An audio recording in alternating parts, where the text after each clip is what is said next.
Hello दोस्तों, आज मैं डैडीज गर्ल मूवी को एक्सप्लेन करने वाला हूँ। अगर आपको वीडियो पसंद आए तो वीडियो को लाइक और कमेंट करके बताना। Now let's explain this movie. कहानी की शुरुआत में हमें एक घर को दिखाया जाता है जहाँ पर दो लोग एंजॉय कर रहे होते हैं। कुछ देर बाद ये दोनों बातें करते हैं और तभी हमें पता चलता है कि ये दोनों बाप बेटी हैं, यानी कि स्टेप डॉटर और स्टेप फादर, और इनका नाम होता है जोई और जॉन। जॉन एक रिटायर्ड सोल्जर होता है जिससे लड़कियों को टॉर्चर करना बहुत पसंद होता है। यहाँ जोई खुद से खुश नहीं होती है, इसलिए वो कई बार सुसाइड करने की भी कोशिश कर चुकी होती है। अब रात में ये दोनों अपनी गाड़ी से क्लब जा रहे होते हैं। तभी रेडियो पर एक जवान लड़की के लापता होने की खबर चलती है, जिससे हमें पता चलता है कि इन्होंने ही उसे किडनैप किया होगा। जब ये दोनों क्लब पहुंचते हैं तो वहाँ ये अपना अगला शिकार ढूंढने लगते हैं। तभी उनकी नजर एक लड़की पर पड़ती है जो अकेली बैठी होती है। तभी जॉन जोई को पैसे देता है और उस लड़की के लिए ड्रिंक खरीदने के लिए कहता है। फिर जोई उस लड़की के पास जाती है और उसके लिए एक ड्रिंक खरीदती है।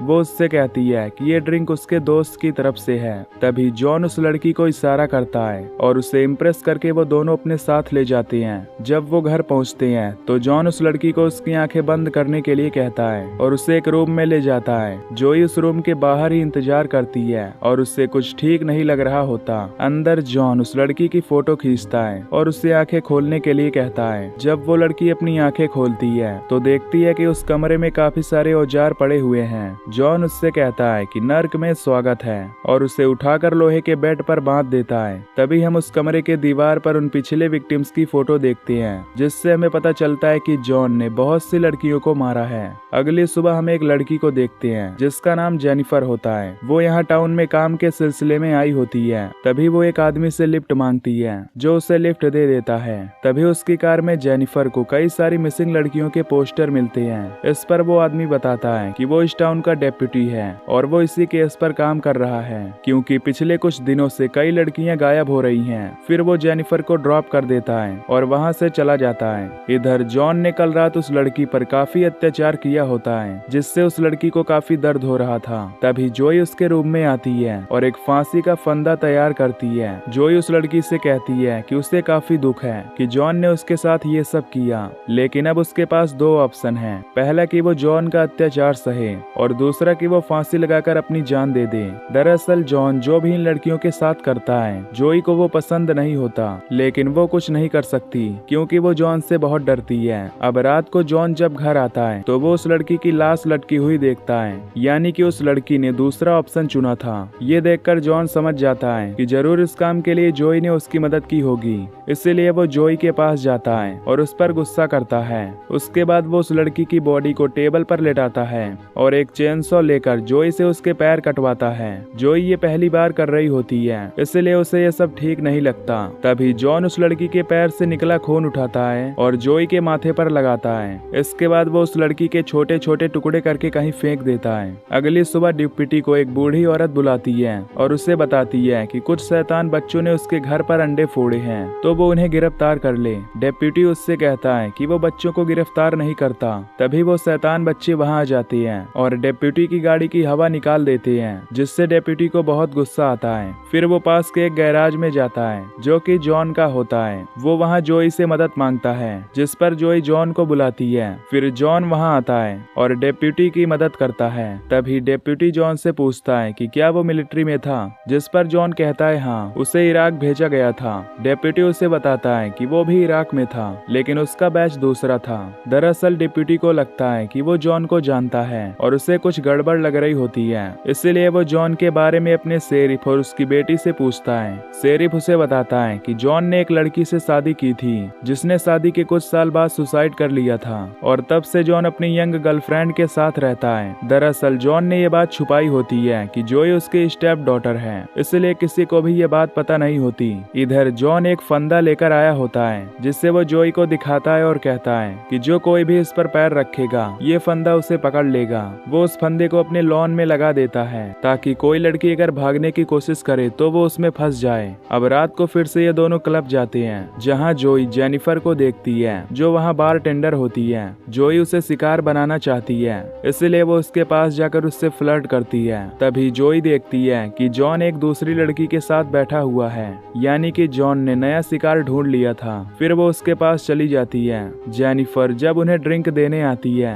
तो जॉन जेनिफर से फ्लर्ट करता है, जिससे जेनिफर पिघल जाती है और उसके साथ डेट पर चलने के लिए तैयार हो जाती है। इसके बाद वो दोनों उस लड़की को अपने घर ले जाती हैं, जहां जॉन उसे उस रूम में ले जाता है। जब वो लड़की अपनी आंखें खोलती है तो वो डर जाती है और अपनी जान की भीख मांगने लगती है। फिर जॉन उस लड़की को भी बेड से बांध देता है और उसे शॉक देता है, जिससे वो लड़की बहुत चिल्लाती है। तभी जोई दरवाजे से ये सब देख रही होती है और उसे उस लड़की के लिए बुरा लग रहा होता है। जॉन उस लड़की से कहता है कि मरने के बाद सभी नर्क में जाते हैं जहां उन पर अत्याचार होते हैं, इसलिए उसने इसी कमरे को नर्क बना रखा है ताकि वो लोगों को एक नर्क का एक्सपीरियंस दे सके। इधर डेप्यूटी अपनी पुरानी फाइल्स खोलता है, जिसमें उसे जॉन की भी तस्वीर मिलती है, जिसे देखकर उसे याद आ जाता है कि वो जॉन को जानता है। अगले दिन वो अपने ऑफिस में ये बात शेरिफ की बेटी को बताता है कि जॉन को मिलिट्री से 2008 में निकाल दिया गया था क्योंकि उसने एक रूल ब्रेक किया था। फिर जेल से छूटने के बाद उसने अपना नाम चेंज कर लिया और एक लोकल लड़की से शादी की,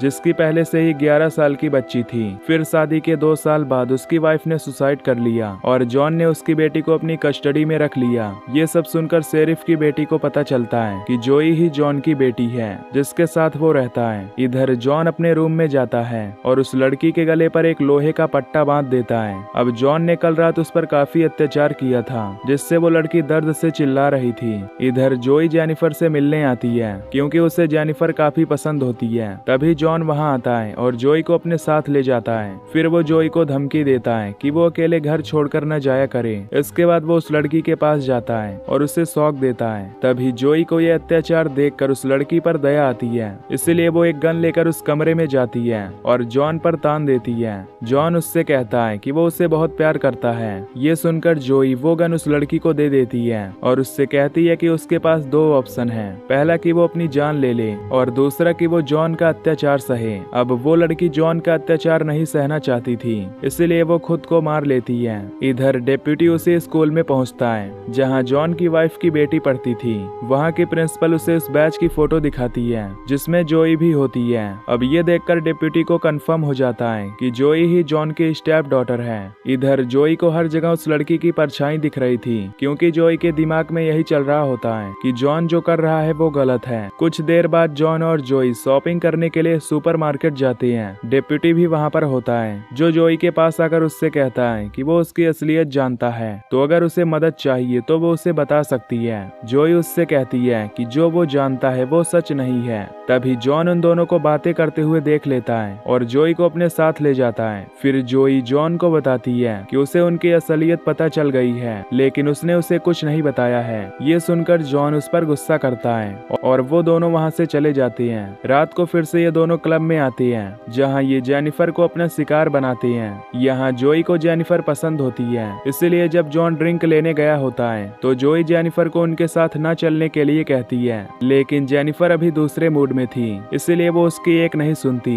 तभी जॉन उसकी ड्रिंक में बेहोशी की दवा मिला देता है, जिससे वो बेहोश हो जाती है और वो दोनों उसे लेकर अपने घर जाते हैं। तभी डेप्यूटी इन पर नजर रख रहा होता है और वो भी उनका पीछा करते करते उनके घर पहुंच जाता है। फिर जॉन जेनिफर को उठाकर रूम में ले जाता है और उसे लोहे के बेड पर लेटाकर बांध देता है। जोई को जेनिफर पसंद होती है, इसलिए वो नहीं चाहती थी कि जॉन उसके साथ वो सब करे। जेनिफर जब उठती है तो वो अपने आप को बेड पर बंधा हुआ पाती है। तभी वो जॉन का हाथ काट लेती है, जिससे जॉन उसे शॉक दे देता है। इधर डेप्यूटी जब जॉन के लॉन में पहुंचता है तो उसका पैर उस फंदे में पड़ जाता है, जिससे उसका पैर फंदे में फंस जाता है और वो जोर से चिल्लाता है। डेप्यूटी की आवाज सुनकर जोई उसकी मदद करने के लिए जाती है और उसके पैर से फंदा निकालती है। तभी जॉन भी वहाँ पर आ जाता है और डेप्यूटी को दर्द में देखकर बहुत खुश होता है। इधर जेनिफर अपनी ईयर रिंग निकालती है और उससे खुद को आजाद करके कहीं छुप जाती है। फिर जॉन डेप्यूटी को लेकर कमरे में आता है और देखता है कि जेनिफर अपने बेड से गायब है। ये देखकर उसे लगता है कि जरूर जोई ने उसकी मदद की होगी,